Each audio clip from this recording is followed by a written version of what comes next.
28/6/2025 આજના મીઠા બાબાના મધુર મહાવાક્ય. મીઠા બાળકો, પોતાની ઉન્નતિ માટે રોજ રાત્રે સૂતા પહેલા પોતાનો પોતામેલ જુઓ. ચેક કરો, અમે આખા દિવસમાં કોઈને દુઃખ તો નથી આપ્યું? પ્રશ્ન છે, મહાન સૌભાગ્યશાળી બાળકોમાં કઈ બહાદુરી હશે? ઉત્તર છે, જે મહાન સૌભાગ્યશાળી છે તે સ્ત્રી પુરુષ સાથે રહેતા ભાઈ ભાઈ બનીને રહેશે. સ્ત્રી પુરુષનું ભાન નહીં હશે, પાક્કા નિશ્ચય બુદ્ધિ હશે. મહાન સૌભાગ્યશાળી બાળકો જડ સમજી જાય છે, હું પણ સ્ટુડન્ટ, આ પણ સ્ટુડન્ટ, ભાઈ બહેન થઈ ગયા. પરંતુ આ બહાદુરી ચાલી ત્યારે શકે છે જ્યારે પોતાને આત્મા સમજે. ગીત છે, મુખડા દેખ લે પ્રાણી જરા દર્પણ મેં. ઓમ શાંતિ. આ વાત રોજ રોજ બાપ બાળકોને સમજાવે છે કે સૂતા સમયે પોતાનો પોતામેલ અંદર જુઓ કે કોઈને દુઃખ તો નથી આપ્યું અને કેટલો સમય બાપને યાદ કર્યા. મૂળ વાત આ છે. ગીતમાં પણ કહે છે, પોતાની અંદર જુઓ, અમે કેટલા તમો પ્રધાનથી સતો પ્રધાન બન્યા છીએ. આખા દિવસમાં કેટલો સમય યાદ કર્યા પોતાના મીઠા બાપને. કોઈ પણ દેહધારીને યાદ નથી કરવાના.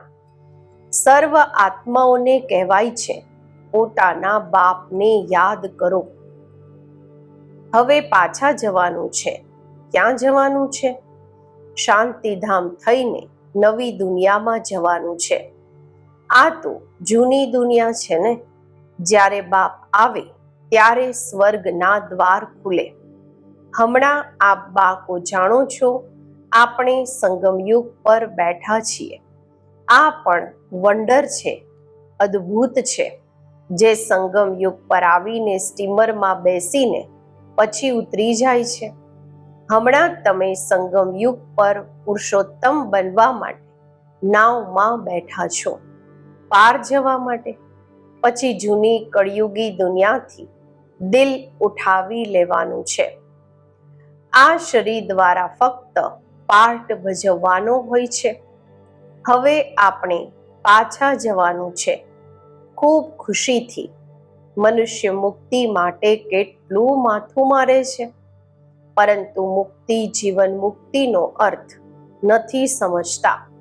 શાસ્ત્રોના શબ્દ ફક્ત સાંભળેલા છે, પરંતુ તે શું વસ્તુ છે, કોણ આપે છે, ક્યારે આપે છે, આ કાંઈ પણ ખબર નથી. આપ બાળકો જાણો છો, બાબા આવે છે મુક્તિ, જીવન મુક્તિનો વારસો આપવા. તે પણ કાંઈ એક વાર થોડી, અનેક વાર, બેઅંત વાર તમે મુક્તિથી જીવન મુક્તિ, પછી જીવન બંધમાં આવ્યા છો. તમને હમણાં આ સમજ પડી કે આપણે આત્મા છીએ. બાબા આપણને બાળકોને શિક્ષા ખૂબ આપે છે. તમે ભક્તિ માર્ગમાં દુઃખમાં યાદ કરતા હતા, પરંતુ ઓળખતા નહોતા. હમણાં મેં તમને પોતાનો પરિચય આપ્યો છે કે કેવી રીતે મને યાદ કરો, તો તમારા વિકર્મ વિનાશ થશે. હમણાં સુધી કેટલા વિકર્મ થયા છે તે પોતાનો પોતામેલ રાખવાથી ખબર પડશે. જે સર્વિસમાં લાગેલા રહે છે તેમને ખબર પડે છે. બાળકોને સર્વિસનો શોખ હોય છે. પરસ્પર મળીને સલાહ કરીને નીકળે છે સર્વિસ પર. મનુષ્યનું જીવન હીરા જેવું બનાવવા. આ કેટલું પુણ્યનું કાર્ય છે.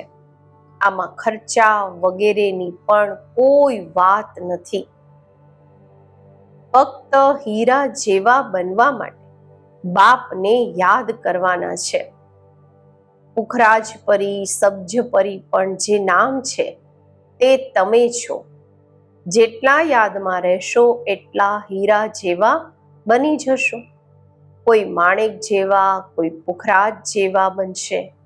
નવરત્ન હોય છે ને, કોઈ ગ્રહચારી હોય છે તો નવરત્નની વીંટી પહેરે છે.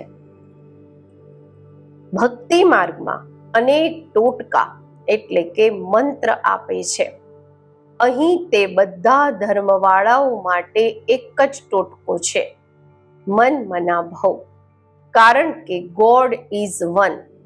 મનુષ્યથી દેવતા બનવા તથા મુક્તિ, જીવન મુક્તિ મેળવવાની તદબીર એટલે કે પુરુષાર્થ એક જ છે. ફક્ત બાપને યાદ કરવાના છે. તકલીફની કોઈ વાત નથી. વિચારવું જોઈએ, મને યાદ કેમ નથી રહેતા? આખા દિવસમાં ઓછામાં ઓછા કેમ યાદ કર્યા? જ્યારે આ યાદથી આપણે એવર હેલ્ધી, નિરોગી બનીશું તો કેમ નહીં પોતાનો ચાર્ટ રાખી ઉન્નતિ મેળવીએ? ઘણા છે જે 2-4 દિવસ ચાર્ટ રાખી પછી ભૂલી જાય છે. કોઈને પણ સમજાવવું ખૂબ સહજ હોય છે. નવી દુનિયાને સતયુગ અને જૂની દુનિયાને કળિયુગ કહેવાય છે. કળિયુગ બદલાય, સતયુગ આવશે. બદલાય છે ત્યારે અમે સમજાવી રહ્યા છીએ. ઘણા બાળકોને આ પણ પાક્કો નિશ્ચય નથી કે આ એ જ નિરાકાર બાપ અમને બ્રહ્મા તનમાં આવીને ભણાવી રહ્યા છે. અરે, બ્રાહ્મણ છીએ ને, બ્રહ્મા કુમાર કુમારીઓ કહેવાય છે. તેનો અર્થ જ શું છે? વારસો ક્યાંથી મળશે? એડોપ્શન એટલે કે દત્તક ત્યારે થાય છે જ્યારે કંઈક પ્રાપ્તિ થાય છે. તમે બ્રહ્માના બાળકો, બ્રહ્મા કુમાર કુમારી કેમ બન્યા છો? સાચે જ બન્યા છો કે આમાં પણ કોઈને સંશય આવી જાય છે? જે મહાન સૌભાગ્યશાળી બાળકો છે તે સ્ત્રી પુરુષ સાથે રહેતા ભાઈ ભાઈ બનીને રહેશે. સ્ત્રી પુરુષનું ભાન નહીં હશે. પાક્કા નિશ્ચય બુદ્ધિ નથી તો સ્ત્રી પુરુષની દ્રષ્ટિ બદલવામાં પણ સમય લાગે છે. મહાન સૌભાગ્યશાળી બાળકો જટ સમજી જાય છે. અમે પણ સ્ટુડન્ટ, આ પણ સ્ટુડન્ટ, ભાઈ બહેન થઈ ગયા. આ બહાદુરી ચાલી ત્યારે શકે છે જ્યારે પોતાને આત્મા સમજે. આત્માઓ તો બધા ભાઈ ભાઈ છે. પછી બ્રહ્મા કુમાર કુમારીઓ બનવાથી ભાઈ બહેન થઈ જાય છે. કોઈ તો બંધન મુક્ત પણ છે, તો પણ ક્યાંક ને ક્યાંક બુદ્ધિ જાય છે. કર્માતીત અવસ્થા થવામાં સમય લાગે છે. આ બાળકોની અંદર ખૂબ ખુશી રહેવી જોઈએ. કોઈ પણ ઝંઝટ નથી. આપણે આત્માઓ હવે બાબાની પાસે જઈએ છીએ, જૂનું શરીર વગેરે બધું છોડીને. આપણે કેટલો પાઠ ભજવ્યો છે. હવે ચક્ર પૂરું થાય છે. એવી એવી પોતાની સાથે વાતો કરવાની હોય છે. જેટલી વાત કરતા રહેશો એટલા હર્ષિત પણ રહેશો અને પોતાની ચલનને પણ જોતા રહેશો. ક્યાં સુધી અમે લક્ષ્મી નારાયણને વરવા લાયક બન્યા છીએ?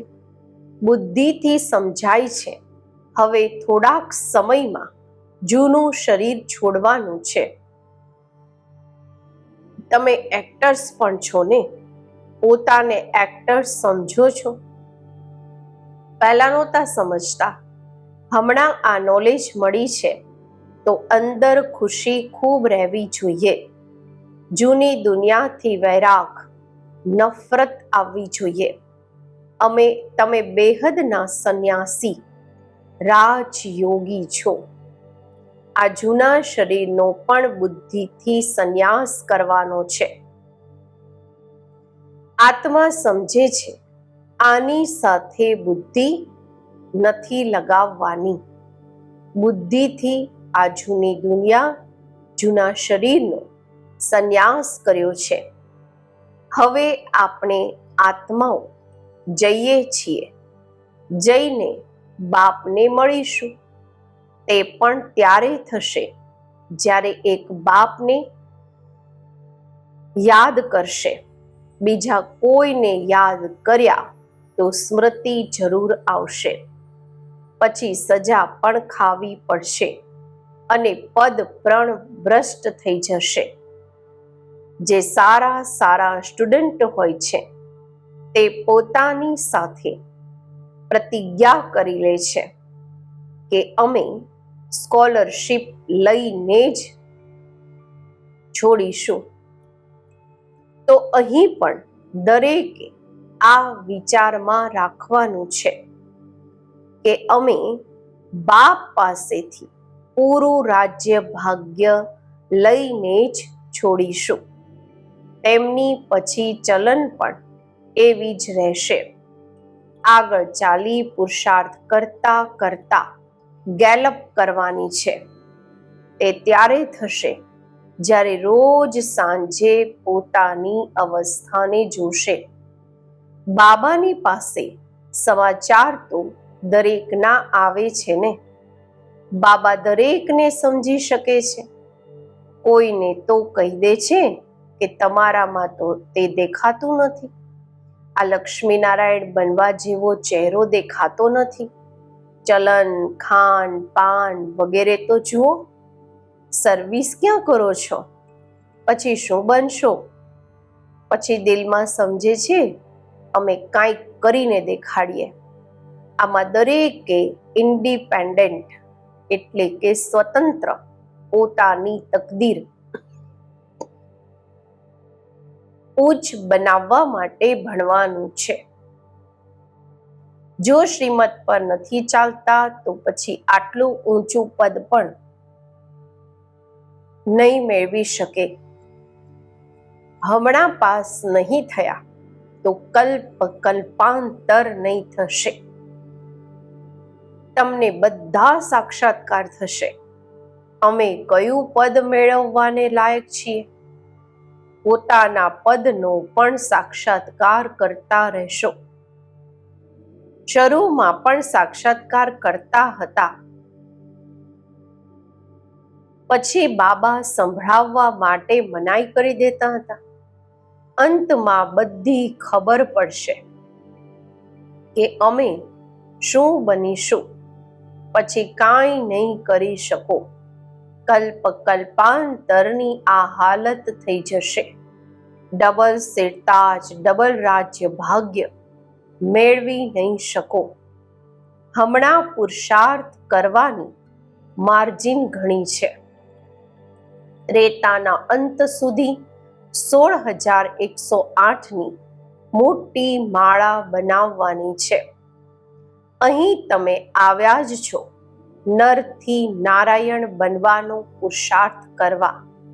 જ્યારે ઓછા પદનો સાક્ષાત્કાર થશે તો તે સમયે જાણે નફરત આવવા લાગશે. મુખ નીચું થઈ જશે. અમે તો કાંઈ પણ પુરુષાર્થ નથી કર્યો. બાબાએ કેટલું સમજાવ્યું કે ચાર્ટ રાખો, આ કરો. એટલે બાબા કહેતા હતા જે પણ બાળકો આવે છે બધાના ફોટા હોય, ભલે ગ્રુપનો જ સાથે ફોટો હોય. પાર્ટીઓ લઈ આવો છો ને, પછી એમાં તારીખ, ફોટો વગેરે બધું લાગેલું હોય. પછી બાબા બતાવતા રહેશે કોણ પડ્યા.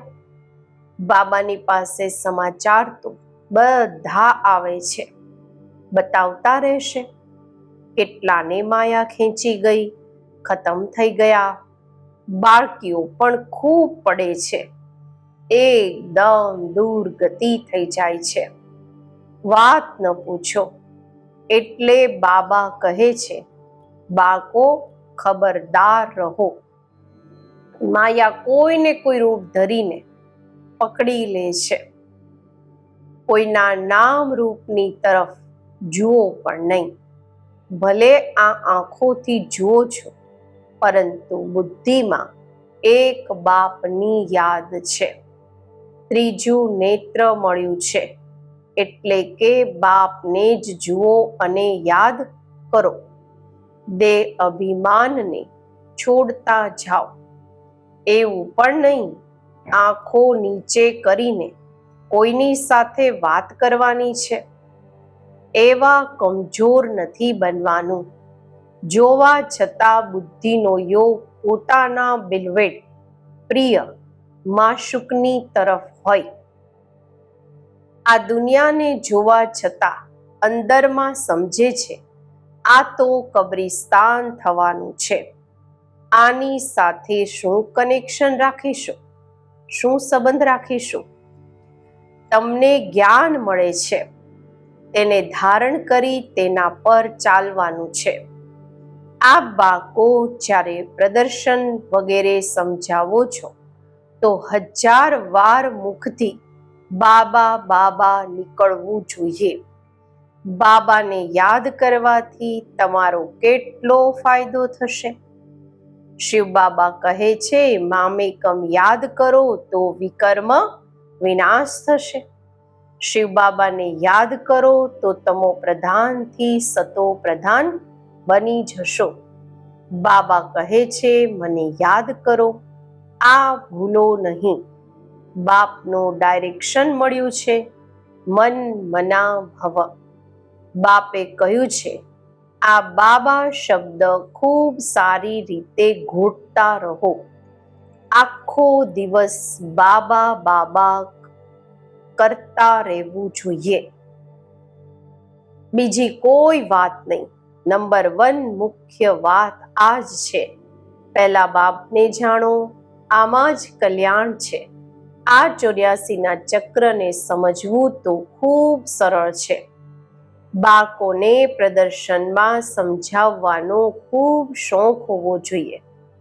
જો ક્યાંય જુઓ અમે નથી સમજાવી શકતા તો કહી શકાય છે અમે અમારી મોટી બહેનને બોલાવીએ છીએ, કારણ કે આ પણ પાઠશાળા છે ને. આમાં કોઈ ઓછું કોઈ વધારે ભણે છે. આવું કહેવામાં દેહ અભિમાન ન આવવું જોઈએ. જ્યાં મોટા સેન્ટર હોય ત્યાં પ્રદર્શન પણ લગાવી દેવું જોઈએ. ચિત્ર લાગેલું હોય, ગેટ વે ટુ હેવન, સ્વર્ગના દ્વાર. હવે સ્વર્ગના દ્વાર ખુલી રહ્યા છે. આ હોવનહાર લડાઈની પહેલા જ પોતાનો વારસો લઈ લો. જેમ મંદિરમાં રોજ જવાનું હોય છે, તેમ તમારી પાછળ પાઠશાળા છે. ચિત્ર લાગેલા હશે તો સમજાવવામાં સહજ રહેશે. કોશિશ કરો અમે પોતાની પાઠશાળાને ચિત્રશાળા કેવી રીતે બનાવીએ. ભક્કો પણ હશે તો મનુષ્ય આવશે. વૈકુંઠ જવાનો રસ્તો 1 સેકન્ડમાં જ સમજવાનો રસ્તો. બાપ કહે છે, તમો પ્રધાન તો કોઈ વૈકુંઠમાં જઈ ન શકે. નવી દુનિયામાં જવા માટે સતો પ્રધાન બનવાનું છે. આમાં કાંઈ પણ ખર્ચો નથી. નથી કોઈ મંદિર કે ચર્ચ વગેરેમાં જવાની જરૂર. યાદ કરતા કરતા પવિત્ર બની સીધા ચાલ્યા જશો સ્વીટ હોમ.